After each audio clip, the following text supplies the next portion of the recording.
Now I am going to discuss about the topic how will you compute amount due to disease partner. Computation of amount due to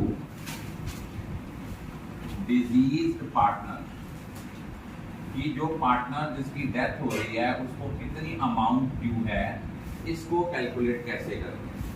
सबसे पहले आपको पता होना चाहिए जिस partner की डेथ हो रही है उसको हमें क्या क्या देना है। सबसे पहले तो उसका कैपिटल बैलेंस, उसका गुडविल का शेयर, जितना उसका प्रॉफिट बनता है till the date of death वो।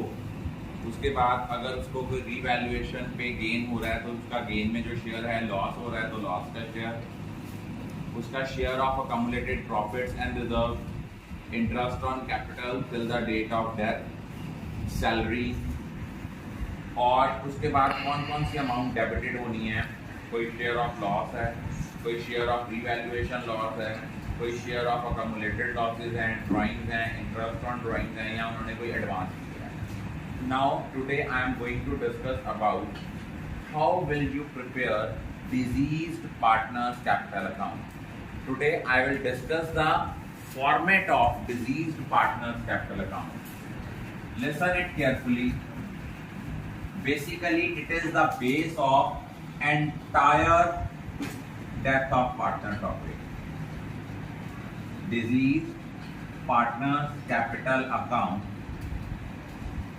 अब देखो, अदरवाइज हम पार्टनर्स कैपिटल बनाते हैं तो डेट का कोई रेलेवेंस नहीं है, but deceased partner capital account में it has the relevance of date column because death is on specific date. Date, particular,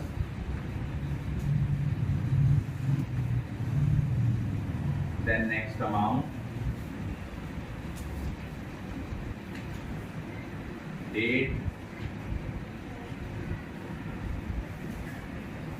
particulars,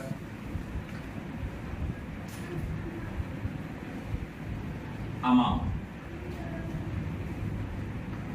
अब हमें भी पता है कि पार्टनर्स का opening balance in the absence of any information, opening balance जो होता है मोस्टली बैलेंस शीट की लायबिलिटी साइड पे दिया होता है, और जो बैलेंस लायबिलिटी साइड पे दिए होते हैं वो ओपनिंग बैलेंस शो होते हैं as by balance brought down.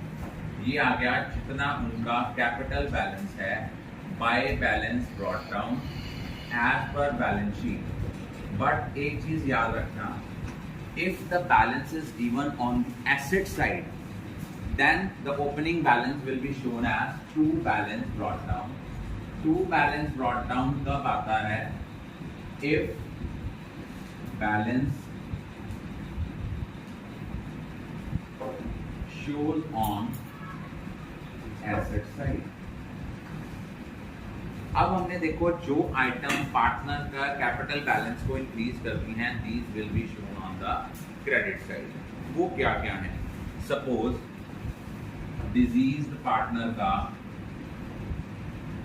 कोई करंट अकाउंट का क्रेडिट बैलेंस है, वो भी हमने ट्रांसफर कर देना है कैपिटल अकाउंट में। ये कब करना है? अगर कोई क्रेडिट बैलेंस है। अगर डिजीज पार्टनर का कोई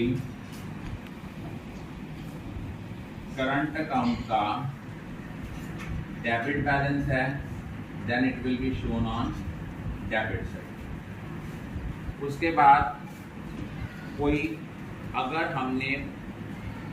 है loan by partners account, loan by partners account it means partner ने फर्म को लोन दिया है, वो भी उसका डिजीज पार्टनर के कैपिटल अकाउंट में ट्रांसफर होगा by loan by partners account.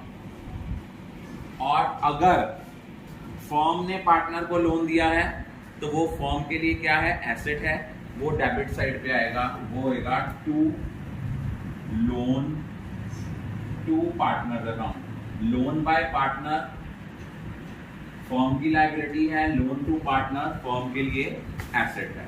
Is it clear? उसके बाद नेक्स्ट क्या आता है? अगर उनका कोई प्रॉफिट का जो शेयर है उसकी एंट्री आती है by profit and loss suspense account. ये जो profit and loss suspense account आता है ये क्या है, शेयर ऑफ प्रॉफिट। और अगर यही लॉस बन जाए then it will be shown as to profit and loss suspense. ये क्या है, शेयर ऑफ लॉस। अगर हमें रीवैल्यूएशन का गेन हो रहा है then it will be shown as by revaluation account because it will increase the capital balance. अगर हमारा रीवैल्यूएशन का लॉस है then it will be shown on debit side because it will reduce the capital balance. उसके बाद कोई हमारा accumulated profits हैं, जो अकामुलेटेड प्रॉफिट्स और रिजर्व्स होते हैं वो आएंगे, पूरी अमाउंट नहीं आएगी जितना डिजीज पार्टनर का शेयर होगा। और कोई आपके अकामुलेटेड लॉसेस होंगे वो आपके डेबिट साइड में आएंगे। उसके बाद अगर इंटरेस्ट ऑन कैपिटल देना है तो इंटरेस्ट ऑन कैपिटल को पहले हम शो करते थे interest on capital account debit to deceased partners capital account, but now it has been revised. अगर आप लोगों ने कहीं से गलत किया भी हुआ उसको रेक्टिफाई कर लेना, वो आपका आना है, उसको भी हम लिखेंगे बाय प्रॉफिट एंड लॉस। मेरे पास टाइम पेज शॉर्ट है दैट इज बाय मैंने शॉर्ट फॉर्म यूज किया, आप नहीं करोगे। ये कौन किसके लिए एंट्री है, इंटरेस्ट ऑन कैपिटल के लिए। और जो आपकी कोई सैलरी कोई कमीशन है वो आपकी इधर आएगी बाय सैलरी और कमीशन। और मैं आपको बता दूं इतने सालों से सीबीएसई एग्जाम चेक करने के बाद जो मेरी ऑब्जर्वेशन है, बच्चे वहां गुडविल की अमाउंट ठीक कर देते हैं लेकिन उसकी एंट्री डाल देते हैं बाय शेयर ऑफ गुडविल। ऐसा नहीं करना, आपने क्या करना है, by gaining partners capital account.